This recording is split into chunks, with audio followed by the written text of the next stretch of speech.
paalisin, di papasukin yung ambulansya. Of course, sino bang nag-aangkin ng House of Representatives? Di ba si Martin Romualdez lang naman? Anong sabi ni Joel Chua? Ni Congressman Joel Chua kay Congressman Pulong Duterte? Sundalo lang ako. Ano sabi ni Congressman Pulong Duterte sa kanya? Sundalo lang din ako. Pero pag isang sundalo nag-abuso, lalaban yung isang sundalo. And you can ask Congressman Pulong Duterte. That's a direct quote sa sinabi sa kanya, Congressman Chua. Next question. And you know what?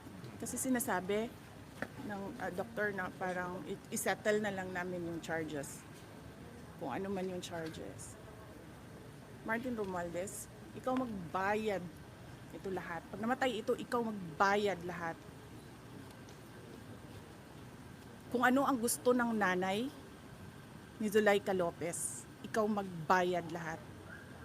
Kasalanan mo ito. Kasi gusto mo magpresidente, hinahabol mo ako.